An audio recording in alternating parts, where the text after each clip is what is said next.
බලන්න සාදන පිළිගන්න third IRP solution YouTube channel එකට ඔයාලට මේ විදි playlist තුනක් යටතේ ඔයාලට වීඩියෝ අරන් යලා තියෙනවා. දැන් ඔයාලට මේ percent යටතේ ඔයාලට දැන් වීඩියෝ තුනක් අරන් යලා තියෙනවා. ඉතින් අද ඔයාලට අරන් යන මේකේ හතරවෙනි වීඩියෝ එක. ඉතින් ඔයාලට බලා ගන්න පුළුවන් playlist එකට ඊට පස්සේ ඔයාලට මුලින්ම මේකේ අරන් යලා තියෙනවා purchase request tag දාගන්නේ කොහොමද කියලා.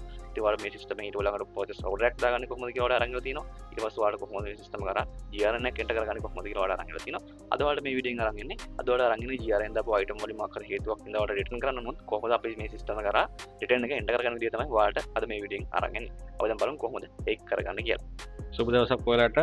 අපි අද බලන්නේ කොහොමද අපි purchase කරපු අපේ GRN වල මොකක් හරි හේතුවක් නිසා return වුණොත් කොහොමද system එක through ඒ කරපු GRN returns system එකට enter කරන්න කියලා. ඒතකොට ඔයගොල්ලන්ට බඩුවක් return කරන්න ඕන නම් ඔයගොල්ලෝ යන්න ඕන purchasing කියන center එකේ debit note කියන එකට. debit note එකට ගිහින් ඔයගොල්ලෝ purchase කරපු GRN එක select කරලා ඔයගොල්ලන්ට return එක කරන්න පුළුවන්. එතකොට ඔයගොල්ලෝ return කරන්න මුලින්ම කරපු GRN එක approve කරලා තියෙනවා. ඒතර මුලින් ගිහින් බලන්න ඕන ඔයගොල්ලෝ මුලින්ම.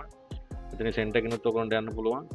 purchasing එකේ GRN තියෙනවා. එතනින් අපිට බලා ගන්න පුළුවන් දැන්ට pending තියෙන ටික. අපි හිතමු මෙන්න මේ GRN එකෙන් item දෙකක් return වුණා කියලා.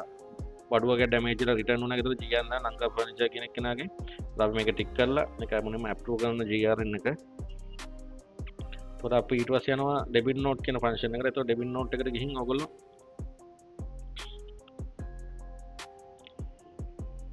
new ගිහින් අපි අවශ්‍ය vendor select කරගෙන අවශ්‍ය GRN එක අපිට load කරලා ගන්න පුළුවන්.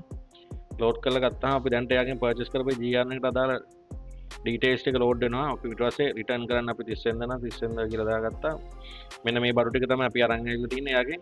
මේ ගත්ත බඩු වලින් පළවෙනි item එකෙන් අපි quantity 800ක් කරන් දෙනවා. එකෙන් quantity 10ක් return වෙනවා. ඒක විතරක් නම් return වෙන්නේ ඔයගොල්ලන්ට අනිත් item ටික delete කරලා දාන්න පුළුවන්. එතකොට discount එකත් automatically අපි කියමු 0 කරලා දාන්න. රුපියල් 2000 ගානක රිටර්න් එකක් ඇඩ් වෙනවා ඔටෝමැටිකලි. එතකොට ඔයගොල්ලන්ට පුළුවන් මේ විදිහට ඇඩ් කරලා අවශ්‍ය ක්වොන්ටිටි ප්‍රමාණය විතරක් දාලා මෙතනින් ක්‍රියේට් කරගන්න. එතකොට අපේ ඔටෝමැටිකලි සිස්ටම් එකෙන් දැන් ගත්ත බඩු වලින් මේ 10 කියන එක අඩු වෙනවා. අපි බලමු කොහොමද අඩු වෙනවද නැද්ද මොකක්ද වෙලා තියෙන්නේ කියලා. ඉතින් අපි ක්‍රියේට් කරගන්න මේ විදිහට තමයි ඔයගොල්ලෝ ක්‍රියේට් කරගන්න තියෙන්නේ. ඔයගොල්ලන්ට අවශ්‍ය නම් ලෝඩ් කරන්න නැතුව දාන්න ඕන නම් මැනුවල් රිටර්න් එකක් දාන්නත් පුළුවන්. අවශ්‍ය නම් අපිට මෙහෙම item එක සිලෙක්ට් කරලා අපි මේකෙන් item 5ක් අඩු වෙනවා කියලා දැම්ම නම් 5ක් දැම්මා. තව item එකකින් දෙකක් අඩු වෙනවා නම් අපිට ඔයගොල්ලන්ට හොයාගන්න බැයි නම් invoice එක හොයාගන්න බැයි නම් manually දාගන්නත් පුළුවන්. මේකෙන් 10ක් අඩු වෙනවා කියලා දැම්මා. මේ විදිහට දාලා අපි discount එකත් අයින් කරමු. දාලා මේ විදිහට return වෙනවා කියලා ඔයගොල්ලෝ SSCL දිනන VAT SSCL එකක් දාලා ඒ ටික දාලා මෙතන ඔයගොල්ලෝ create කරගන්න පුළුවන්. එහෙම රිටර්න් වුණාම දැන් ලංකා ෆර්නිචර් අපි රිටර්න් දෙයක් ගත්තා. එතකොට මේක සප්ලයර් ගේ අවුට්ස්ටෑන්ඩින් අඩු වෙන්න ඕන. අපි ගිහින් බලමු සප්ලයර් අවුට්ස්ටෑන්ඩින් අඩු වෙලාද කියලා. එතකොට පර්චේසින් එකේ අපිට ගිහින් පර්චේස් රිපෝට් වලට ගියාට පස්සේ එයාගේ ඩීටේල් රිපෝට් ඉන්ටර්බැලන්ස් ඩීටේල් රිපෝට් එකක් ගත්තොත් ඔයාලට බලන්න පුළුවන්. මේ ඩෙබිට් නෝට් එකක් ඇදලා එයාගේ අවුට්ස්ටෑන්ඩින් එක මෙන්න මේ ගණන් දෙකකින් අඩු වෙලා තමයි බැලන්ස් එක හැදිලා තියෙන්නේ. ඒකට අමතරව අපි බලනවා මේක අපේ ස්ටොක් එකෙන් අඩු වුණාද කියලා. ස්ටොක් එකෙන් අඩු වුණාද කියලා බලන්න අපේ මෙතන ගිහින් ස්ටෝර්ස් එකට ගිහින් ප්‍රොඩක්ට් රිපෝට්ස් වලට ගිහින් මෙතන මට ඉන්වෙන්ටරි ඩීටේල් රිපෝට් එකක් ගත්තා නම්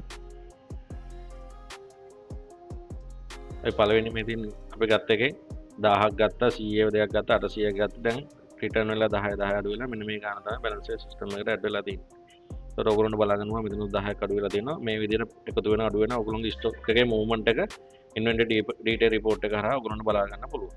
මේ විදිහට තමයි ඔයගොල්ලන්ට සිස්ටම් එකේ මොන හරි බඩුවක් රිටර්න් වුණොත් අපේ ඩෙබිට් නෝට් එක යූස් කරගෙන සිස්ටම් එකට එන්ටර් කරගන්න තියෙනවා. අපි ඊළඟට බලාපොරොත්තු වෙනවා කොහොමද ඔයගොල්ලෝ සර්විස් එකක් පර්චේස් කරනවා නම් සර්විස් PO එකක් කොහොමද සිස්ටම් එකෙන් එන්ටර් කරගන්නේ? ඒකට අදාළ බිල් එකක් එන්ටර් කරන්නේ කොහොමද කියලා අපි ඊළඟ වීඩියෝ සීරීස් එකෙන් කියලා දෙන්න බලාපොරොත්තු වෙනවා. ඔයාලට සුබ දවසක්.